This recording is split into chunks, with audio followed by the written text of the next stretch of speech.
Hi! Welcome back, Fantasy Fiction Fanatics. It's good to see you again. Sorry I was gone for so long. I was in the process of moving, like I had mentioned before, and so with the holidays and everything and starting my new job, it became a lot harder to do the videos, and I just had to take a short break. But now I am back, and hopefully you'll be able to see a lot more of me. I am hoping to be back on the 2 videos a week schedule. I think I'm going to try and still work with Sunday and Wednesdays. We're going to see how that goes since my new work schedule is a little bit all over the place. But that's what I'm hoping to be able to do. And so, yeah, hopefully we can at least get every week the reading video in with our Dragonlance. And I'm hoping that I can still do the second video a week regularly. So we're going to see how it goes. It might be a slow start, need a little bit more adjustment, but I am back, I'm finished moving, and so I should be good to go for the next several weeks. Alright, so I know that most of you have probably already been like, I'm not waiting, I'm going to finish the rest of the book with or without these videos, and you've already sped through and read probably the rest of the book and are on book 2 by now, because I took so long to get this video up. But I'm still going to go ahead and talk about chapters 10 to 15 this week.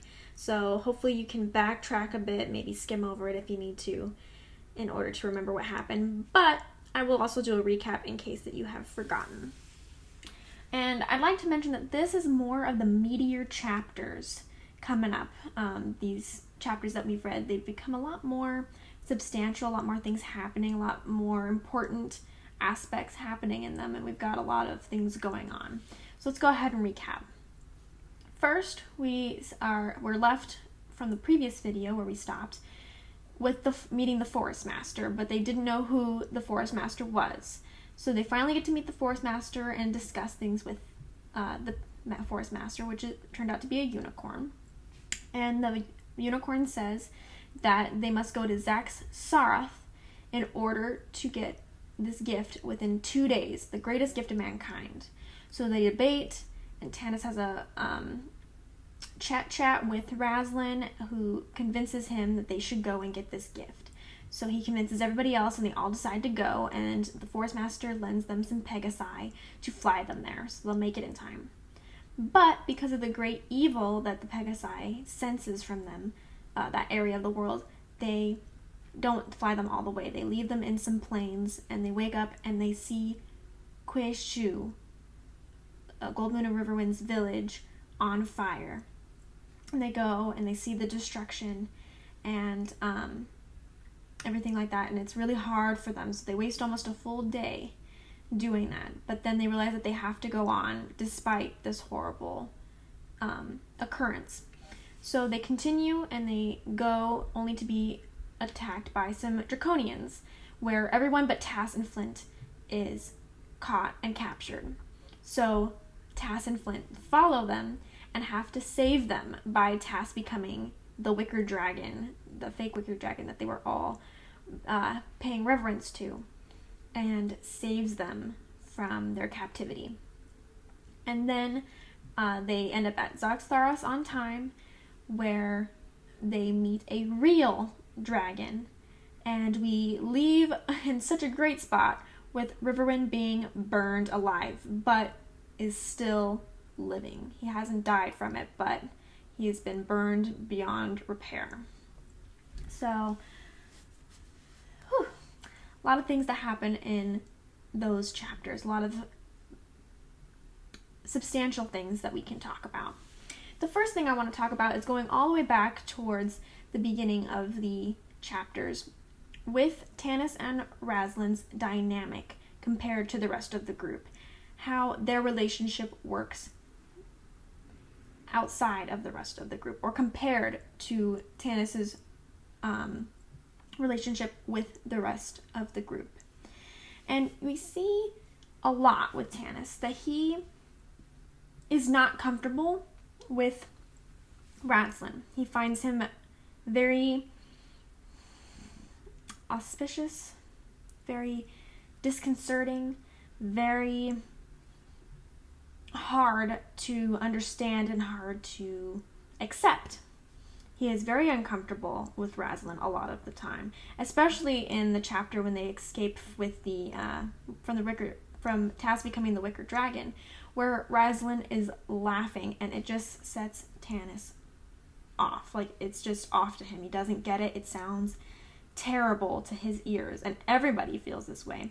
So he is not immune to it as well as the rest of the group. Everyone believes that Roselyn is an odd, strange person, and they cannot jive with him in the same way. They don't have the same closeness. They don't have the same companionship. They find him strange, and at times it makes me wonder why they even include him in the group, or why Roselyn even wants to be in this group, because of how much they all find him disconcerting. Other than his brother, everyone finds him strange and unnatural and scary and not sure of his motives and how trustworthy he can be. And Tanis is no exception. He even sees evil in Roselyn a lot of times. He finds that he probably does have bad motives. But despite all of this, Tanis decides to trust him with this big decision to go to Zaxarath. He specifically calls him over and has a little powwow with him in order to decide whether they should go or not.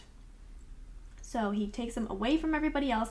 He's in confidence with Roselyn and trying to understand what kind of motives and what kind of things that they should think about in order to make this decision. And it is a big decision on what they should do, and he trusts the judgment to Roselyn. And it's not the first time that this has happened either. Strum and Flint and everybody talking makes a comment about how they wish they knew what they talked about in these little sessions that they have. So obviously, Tanis has done this before. It has been several times that he has trusted Roselyn to make these decisions and go with what Roselyn says after mysterious discussions with him.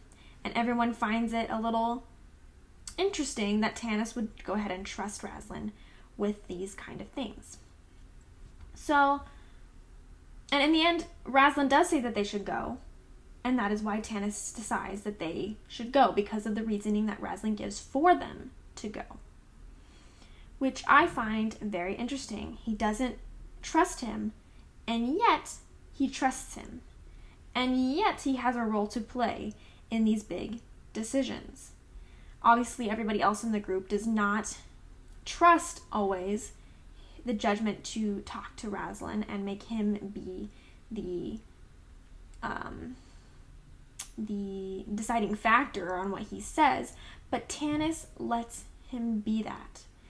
And nobody else gives Roselyn that opportunity, which I find is a very interesting dynamic in this larger group of people that we have to have all these different relationships with. I find that Tanis and Roselyn's is the most, not necessarily confusing, but a little bit confusing, and also the most intriguing, the most interesting. Just like Roselyn himself, I find it interesting that Tanis would trust someone so untrustworthy, and someone that he believes is evil and untrustworthy and greedy for power and disconcerting, but they have enough judgment. And yes, part of it is because the staff does have to do with magic, so he does trust his ability with magic since he's the only magic user among them. But it still is a different, their conversation is not just about magic. It is not just about that. It is about the logic of going and what the gain is versus the loss and the worth. So he trusts Roselyn's judgment of these things to trust these big decisions to him. This relationship is important because it is complicated. And complications are important for both the writer and the reader aspects alike because they make the character and the relationships three-dimensional. It is more real to have a complicated relationship and have complicated characters than it would be otherwise, because in real life things are complicated. People are complicated, relationships are complicated, and there are problems. So we see a different aspect or we go to question Tanis's and Roselyn's personalities and relationship more because it is complicated. We wonder why Tanis will trust Roselyn because we don't get it. We're like, this dude, you already said, is not trustworthy. He is seen as evil. He has problems. He is power hungry. We see all these things. We see the authors give us this semblance of Roselyn being like a snake. And snakes are not known to be good, honest creatures. They eat prey and they are tricksters in a lot of different folklores and things like that. So we already have that sense that Roselyn is not a trustworthy person. So it makes us wonder, why does Tanis trust Roselyn with this decision? Why should Roselyn why does Tanis go to Roselyn and ask him these questions and trust his judgment enough to base their whole decision on whether to go and risk their lives on this conversation? As well as we know that this conversation for them together makes dissent in the rest of the group. Everyone is not happy about it. They don't want him to trust Roselyn's judgment. And they are a bit nervous when they say, hey, is that what Roselyn recommends us doing? And Tanis has to say, yeah, and I agree. Then they're like, he is their leader, and they trust him and they respect him, but it makes them almost question him a bit because they don't trust Roselyn. On the flip side, it also makes us question Roselyn, and he becomes a more complicated character because we're wondering, what is Roselyn doing? Is he actually trying to lead them in a good way, or is he just doing stuff for himself? What is his motivation to doing these councils with Tanis? Why does he help him out in these times? Why does he come around and say these things, and are the reasons he's giving true? So we complicate both characters, and we complicate their relationship because we see that there is a lot of negativity in it, but then there's this slight bit of positivity, the slight bit of trust and camaraderie that we don't normally see with Roselyn. And so I find it very, very interesting, and I would like to see how it plays along as we continue to go. This relationship is also very important as a plot device. Because we have these complicated characters and these complicated relationship, the authors use that to move the plot along. Because Tanis and Roselyn do have these meetings where they discuss things and decide what to do, we can decide where to go next. Because right now the plot is at a breaking point. We've got go and we've got don't go, and it forks off where if they do go and if they don't go. So what they do, what Margaret Weiss and Tracy Hickman did, was they had Roselyn and Tanis discuss it and decide to go, and that is how they drove the plot forward to where they wanted it to be. But from a reader's aspect, we see that decision be put forward, but with a very interesting way, because we don't know Roselyn's motivations, really. We're kind of questioning them because we don't trust Roselyn because everybody else doesn't. And so we're almost wondering whether this is a good decision or not. So this affects the plot and our ability to accept the plot or to want the plot to happen. Because right now we're a bit concerned about Tanis's decision to trust Roselyn and his judgment. Now, obviously, it could be very, very different. And almost a way there could be a third branch where, like, say, Tanis says, okay, we're not going to go, but Gold Moon and Riverwind go anyway. And that could be a third branch. Or some of them go anyway, and they kind of split up. But no, we have it where, despite him talking to Roselyn, which nobody trusts, they all trust Tanis enough to all go. So this relationship causes lots of different dynamics, including the dynamic the reader will have when the plot is moved forward, as well as allowing it to move forward because of the decisions these characters make. Alright, If you have any questions on Tanis or Roselyn, go ahead and leave a comment for me, or any of your own opinions on this dynamic either. Go ahead and leave them below. I'd be happy to know about them and to hear what you have to say. So let's go ahead and move on to our next topic, which is going to be another relationship-based topic. I know that we've got quite a few of them going on here, but I feel like because we are still towards the beginning and we have a lot of things finally happening, we see a lot more of these relationships come to the forefront, and they're really important to understand and to know in order for the plot to happen, in order for the events to happen the way they do, for tension, for all these different things. These relationships are, because there's so many characters, are part of the forefront of how things go and where people go and why. So the next one I'd like to discuss is Goldmoon and Riverwind's change after the Quishu village is burned down. The death hits Goldmoon and Riverwind very, very hard. Obviously because it is their friends and family, and even though they were kind of banished and they didn't want to go back, they did not want to go back and find that everyone was dead.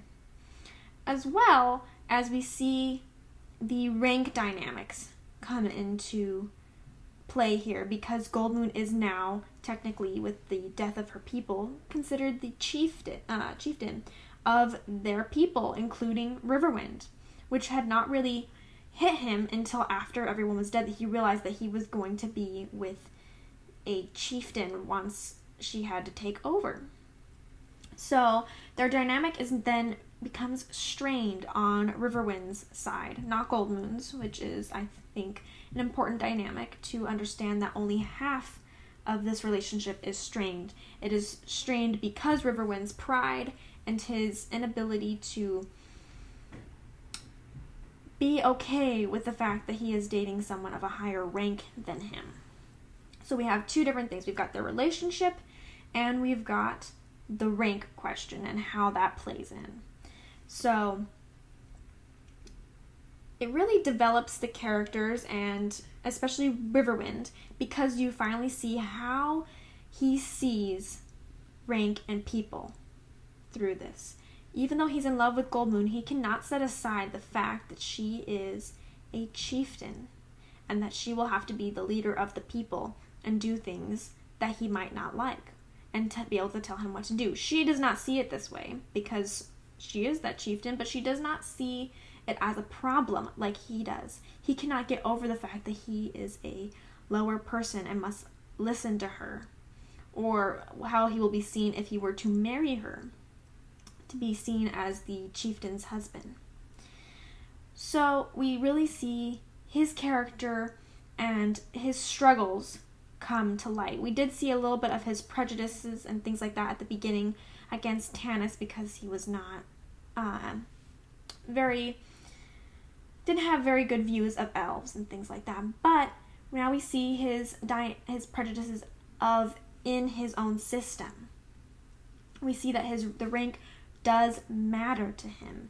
And so we are developing our characters through this conflict and this struggle. Again, along with creating dynamics between the other characters, they have to sort of shimmy around this relationship, have to try and make decisions based on this strained atmosphere that nobody really can get in the middle of, because it's between Riverwind and Goldmoon, who is not only the most newest members of their community, but also they are lovers. So it's not something for anybody else to interfere with, and they're finding it hard to interact and be a part of their strained relationship. So I think that the important aspect for this relationship versus Roselyn and Tanis were to be for plot, and they were to be for making the complications of the characters and making it realistic and things like that, those kind of aspects that we were just talking about. This one has the dynamics of character development along with the first one a little bit, but more so with them. You actually see how they evolve and to see how they struggle with these different aspects. Okay, so they have one thing here on this route, but then the second something else comes in, the second that they have their village burned down, this is how they react to it. This is how they can move past it, or how they deal with the fact that their village has been burned down. So it adds the extra dynamic of saying, hey, this is what this character is.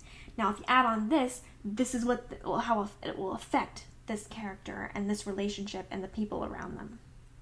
We really see the differences in how stress and natural disasters and things like that, though obviously it wasn't a natural disaster that killed the Kuei Shu, but just in general, how these stressors make this person who they are and how they evolve and how they develop through our story. We are seeing that Riverwind cannot take the pressure of being with a chieftain.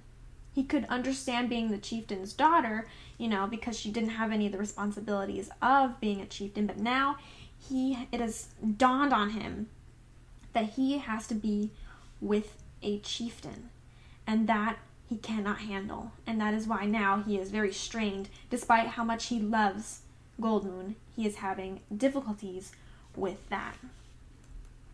So you see a part of who these characters are and why those things matter to them. The authors really want to show the readers these characters and the struggles that they have, and the reader wants to understand them and to be there when they have these struggles and to see where they are and how they are created and how they will end up and how this will affect their ability to continue on throughout the story and the new events. Another important aspect of this change in dynamic is the tension that it causes. The other, Tanis and Roselyn, do not cause tension in the same way that these two characters do, because they are so close, because they are lovers, because they are actually almost with odds with each other at this point. There is now a tension in the air between their relationship. There is a strained thing that is not necessarily physical. Obviously it's not physical, but it's seen by everybody in the group. They can all sense it. They are all kind of involved in it and yet trying not to be involved in it. As we all know, when people have problems with relationships and you have to be around those people, it can be very awkward. So now there is a tension within this group. There is a problem within the relationships of this group. And so it makes, as a writer, it makes the book more interesting. It gives them something more to feed off of. It gives them more content to work through. It has a lot more dynamics, a lot more elements to it. So as a writer, tension is the point of a book. The tension of whether good will win against evil, for example, for the main portion of this book, we're wondering, how is this evil, or these things, these draconians, things that they are inhabiting the world and they are making it a bad place. So for us right now, the main tension for the story would be something like that. But for the relationships, the tension makes it so we, as a reader, will be wondering, why are they having these problems?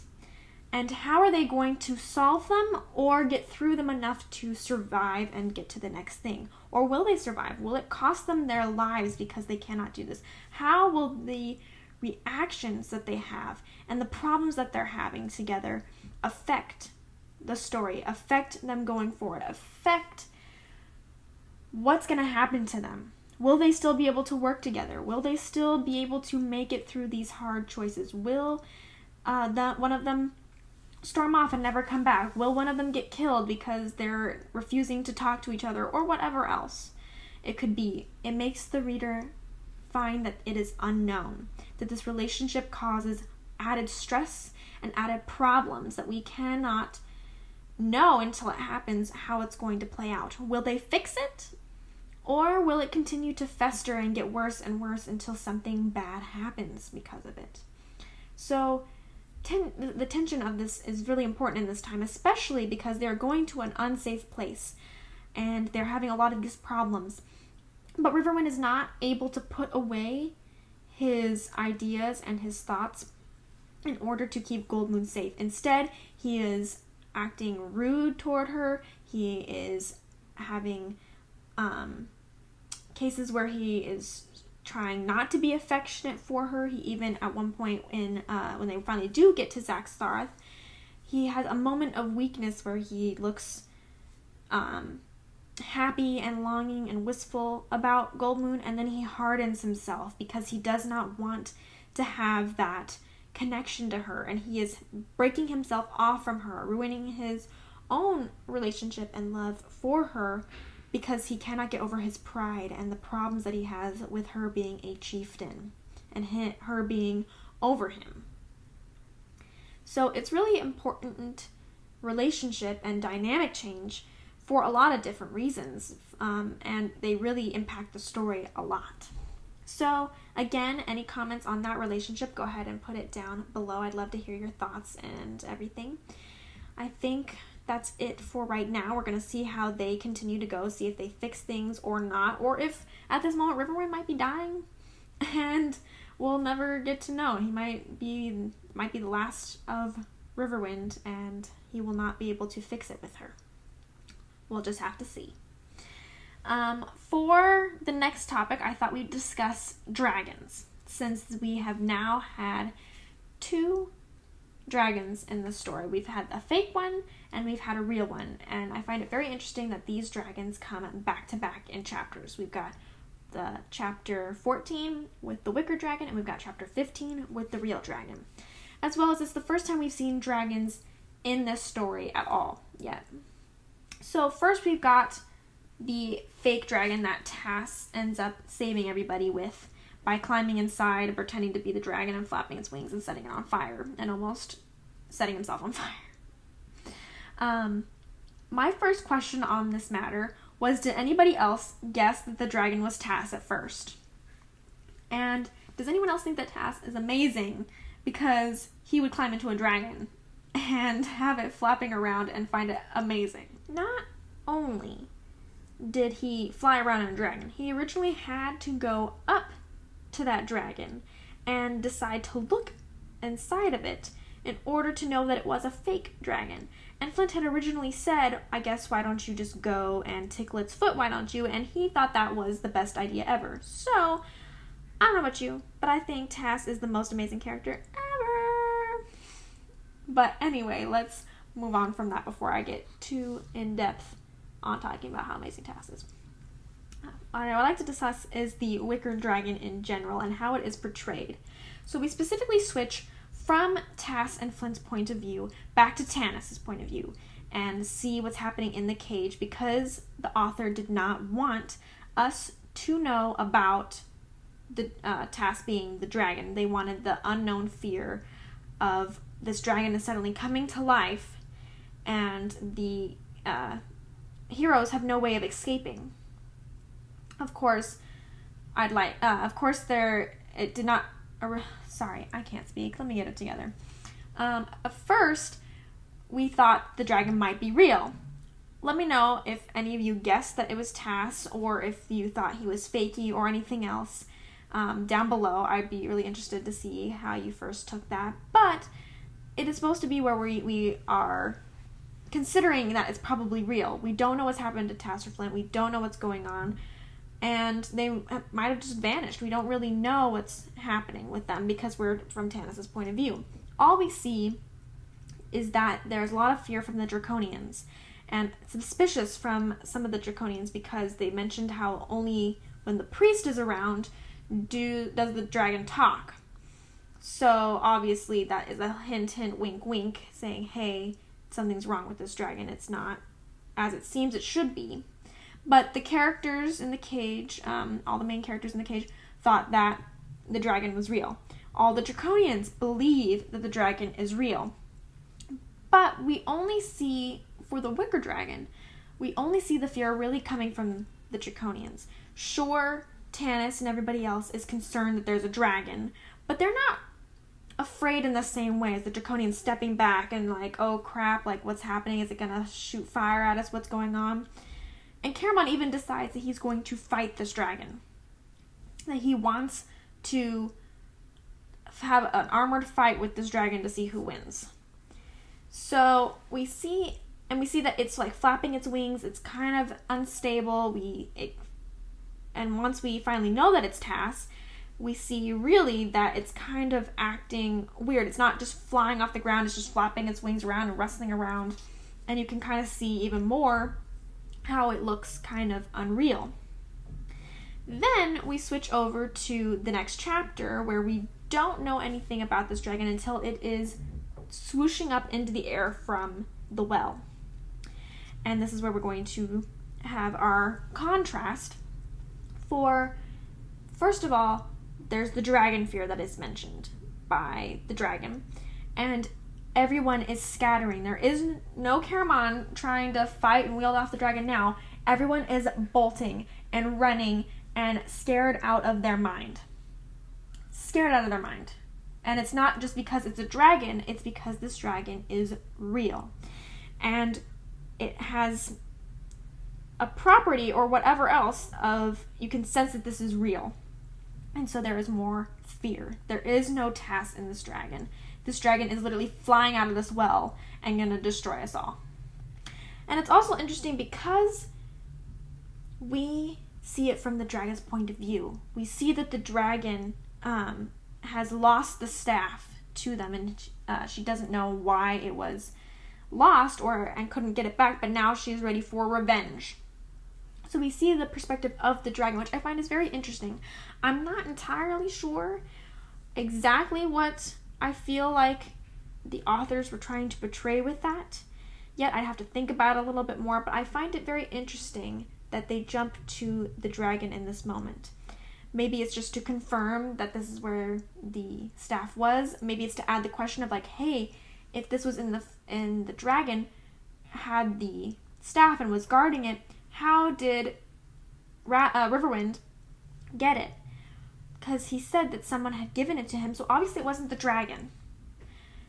What presence is there at this place other than this dragon that would have given it to him? It makes it kind of uncertain.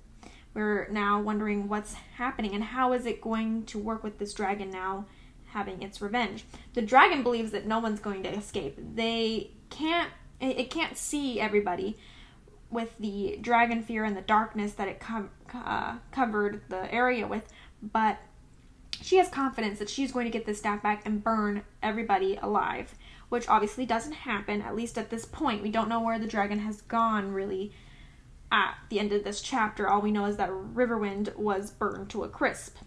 But we also now wonder if this dragon was guarding it and this is the thing that's here, what kind of gift could we have been given for mankind? The greatest gift for mankind is what they're there for. What kind of gift could be given in this place where this dragon is, where the enemy is, where the draconians are, because we saw that draconian that flew into the well. So it's very interesting, the contrast of like, here is this dragon, and yes, there is fear, and yes, there is conflict, but it is nothing compared to the real dragon. Nothing compared to the real dragon and being burned alive. So the reason that I think that they put these two different dragons, contrasting dragons, a real one versus a fake one, is for the dynamic comparison. Just like right now, I'm contrasting and comparing the different events. You do that when you're reading. And so we have the one chapter, literally, the chapter beforehand, looking at Tass being a funny dragon, flapping its wings, rolling up, setting it on fire, getting caught in its neck, in the Wickard Dragon's neck, and things like that, and having to be saved. And then we have the horror of this real dragon, of being able to be burned alive. To know that the dragon is real. At first, Flint even made a comment in the forest with the Wickard Dragon, was that dragons were not supposed to be real. So when they come to Sareth, there's almost a thought like, hey, dragons obviously aren't real because they have this wicker one that's not a real dragon. They had to control them through fear by making them believe that this was a real dragon. And instead, it was just a fake one. So we've now built this expectation that, yes, maybe Flint is right. They don't really exist. They're just fake. But then this giant dragon flies out of the well and burns Riverwind to a crisp. And we see it from her point of view. So it is shocking, it is jarring, and now we know for certain dragons are real, and they are scary as all get out. They come unexpectedly. They can make the world dark where no one can see anything. They're having everyone flee for their lives instead of being able to stand up to the dragon with a sword and plunge it through its heart. It's like there is no hope. There was hope with this other dragon. There was a fair chance. But this real dragon, there is no fair chance, and anybody could die from it, just like Riverwind got caught. So it's the comparison in the two conjoining dragons is to make the reader feel more intense about the real dragon. It's to make the real dragon unexpected, to give a false expectation even, and then to come up and find, no, this dragon is going to kill them all and there is possibly no hope. The dragon's still probably flying around, and one man already is down with little effort from the dragon's point of view. So let me know about what you thought of the two dragons, the comparing and passing. Did you feel the intensity? Did you feel the conflict of the Wickard Dragon versus the real dragon? Did you feel the pain and sorrow, and did you feel Riverwind getting burned alive by his screaming that Tanis heard? How do you feel about them? What impact did the two contrasting dragons have on you? I'd be really interested to know on what you think, or if you think that they have another purpose for having the two contrasting dragons. Let me know down below. Okay, so now let's get down to the nitty-gritty, to the specific points. First one I'd like to talk about is at the very end of these chapters that we read, which is Strum's night chant. The chant that he was doing over Riverwind's body when he originally was going to stab him and end his life, because they were thinking there's no way that he would want to live this mutilated.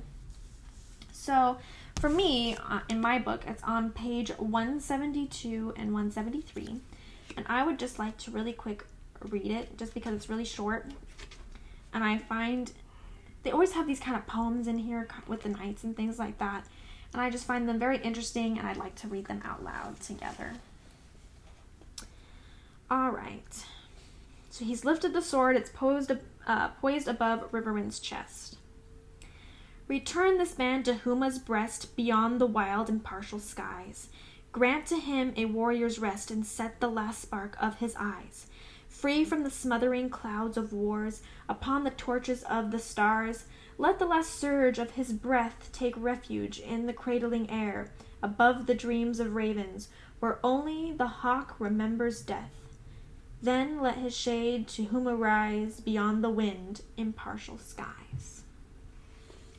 I find, in general, I'm not too big of a fan of poetry. I don't know if I've mentioned that in previous ones or not, but I'm not a huge fan of poetry, but I find that the poetry that they put, Margaret Rice and Tracy have been put in this book, to be enchanting, to be immersive, to want to feel their words, and to have especially because it's mostly with the knights, is to be enchanted with the knights, to feel like, man, they have such power and such grace with their words, with their what's the word? Their formalities. There we go. Finally, sorry about that. Their customs and their formalities is for a warrior's death. This is the chant that you give them, and it is intense and it is wonderful. So I really give props to Margaret Rice and Tracy Hickman for their poems. I really do enjoy them. But what do you feel about this chant? This is to honor Riverwind. This is a warrior's death. This is to bring them honor in their death and to raise them up. And I find that this poem has the purpose of showing Strum and his honor for Riverwind, to give him this. Obviously, at first he was not necessarily wary, but not really close to any of them. He was kind of gruff and had a hard time with everyone being attacking them and like going on the run and like knowing everyone disbelieved him about the stag, those kind of things. But this shows that he is giving this honor to Riverwind, that he honors him enough to give him a knight's chant and honored death, which to him means everything. He believes in the knighthood so much that this giving this honor to him shows him that he finds him an equal comrade, that he deserves the honor, that he appreciates him. So I find that it's a very, not only is the words impactful, but the meaning behind doing it is impactful. Strum even loses himself until Goldmoon says something. He is in a trance almost to do this for him, that he is putting his heart and soul to honoring his friend here. And I feel like it's a very impactful way to show this relationship that he has with Riverwind, that we kind of sneaks up on you. You don't really see how he feels about Riverwind until this chant where he's going to honor him as a knight and see him as an equal. So it's also the impact of how everything else in the story stops for this chant. You don't see what Tanis is doing. You don't see what the Caramons are. You don't see what anyone else is doing until after it's over. Everyone is solemn and silent and focused and trying to do the best to give Riverwind his honorable death. So I feel like the point of this section, this little death ritual, is a bit twofold. The first one is the pretty obvious one. We've got Strum doing this knight's ritual for a fallen comrade. So this is a way for a reader to know more about the knighthood. Because so far we don't really know much. We know a little bit about Strum. We know a little bit about what he believes in and a little bit about the codes he believes in. And we know that it's important to him. He's got his father's armor on. It said that he had taken it over his leave from his friends, that he had found it and is now wearing it. And that he follows the code, and that he knows everything about the knights, that he tries to act like a knight, even though we're not 100% sure if he is one or not. It means the world to him.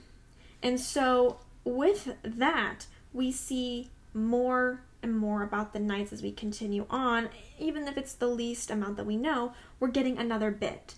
This is another thing showing that in this culture, in the knight's culture, death as a warrior gives great honor, and that this chant is to honor them and to send them on a nice and true death, like something that you would be wanting to go to as a knight.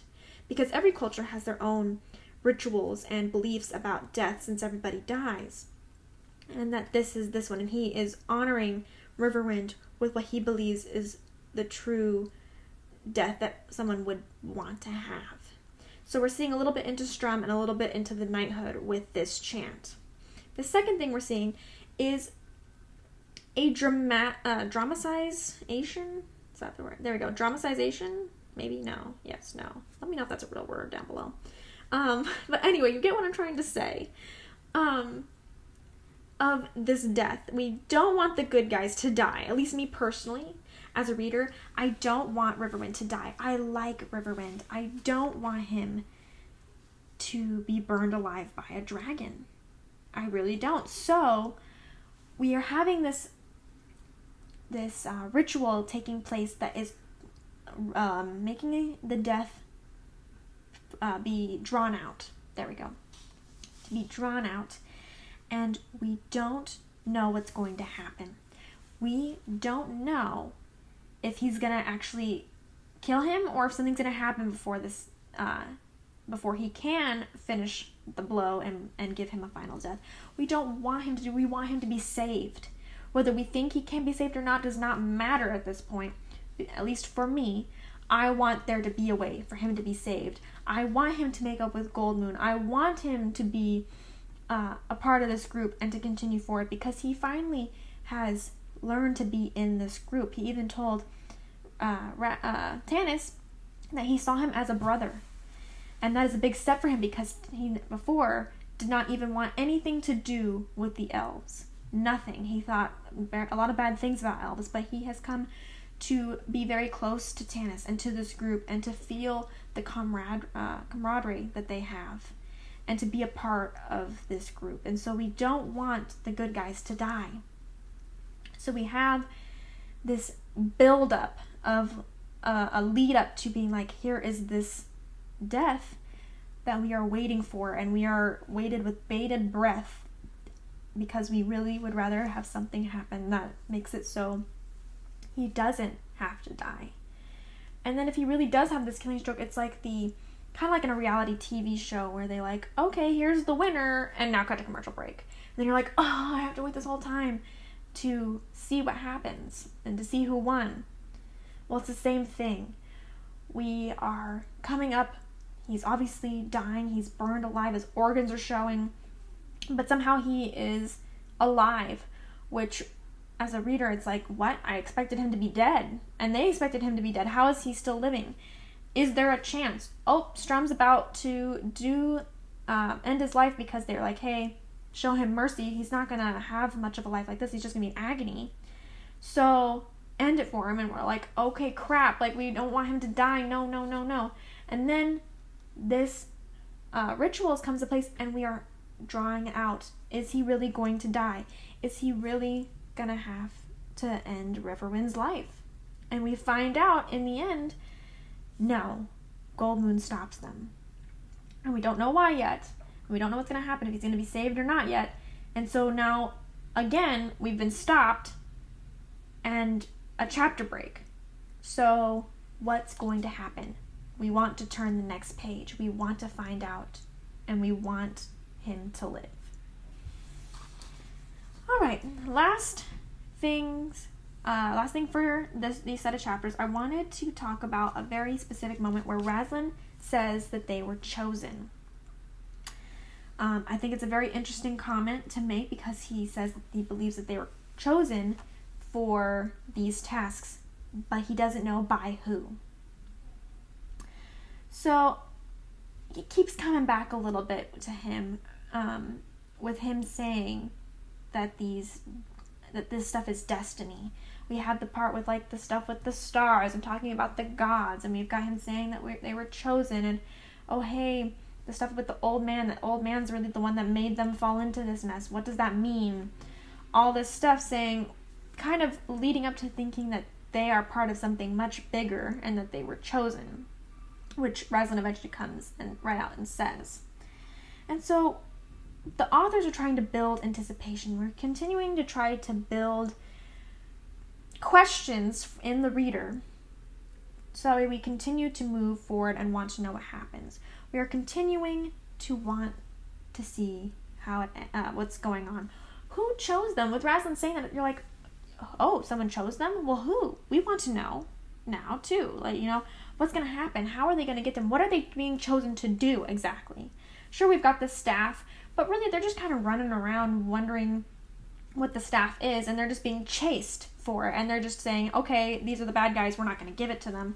So they're just running along and along and along, and they just happen to be stumbling into these different things, stumbling into the woods to escape, which ends up leading them to the Forest Master and having to go to Zaxxarath. Okay, we're going to go to Zaxxarath to find out about the staff and to see if we can get this gift for the greater good, because there's nobody else to do it. Okay, now we've run into this dragon problem. We've been, the Tronians captured them, and now we got this dragon here. Oh, okay, we escaped from that. Okay, let's continue going.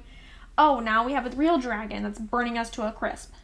So we continue to want to see what's going to happen, despite them just going along, just trying not to be killed and captured. That's really, so far, the plot is really that simple. But because we have these hints of how did they get in this mess, what is the staff? What exactly is the problem going on in the world? We know about these evil, we know the Draconians, which are brand new to this world, but we don't know why everything is happening or why they are being involved. So Roselyn makes a comment saying that there's a reason they're involved, that there is a possibility that someone is setting them up that there is this sense of divine intervention or whatever that makes them constantly being involved, constantly not being able to get away and having to do the next step. So now as a reader, we wonder what is happening, who is going on, who is leading these steps forward, and how are they going to handle it from here? What is driving them through? What is going to get them to the next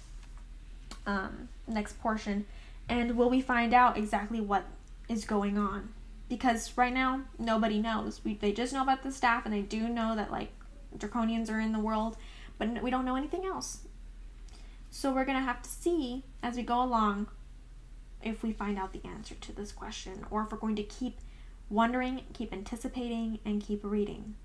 And maybe we won't find out until book 2 or 3. Who knows? We'll just have to wait and see. Alright, so that was everything I had for this week. Sorry again about it being so long in coming. I'm sure you've probably, like I said, read ahead. But thanks for joining in and listening to this section of the book. Next week we will be doing chapters 16 through 20, which in my pages it's 174 through 238. So hopefully, if you haven't read ahead, go ahead and read the next section, and we will go ahead and discuss that next week. Again, any comments about anything at all so far in the book, whether it's for this set of chapters or previous chapters or anything, go ahead and just leave it in the comments below. I'd be happy to hear what you have to say and to have a discussion with you about what you think is happening in the world of Dragonlance. So, see you next time, and I am going to try for the next episode this week should be my first writing episode, so if you do want to listen to plot and how to write about it and what the aspects of writing it is, go ahead and keep an eye out for that episode later this week. Alright, I'll see you next time. See ya!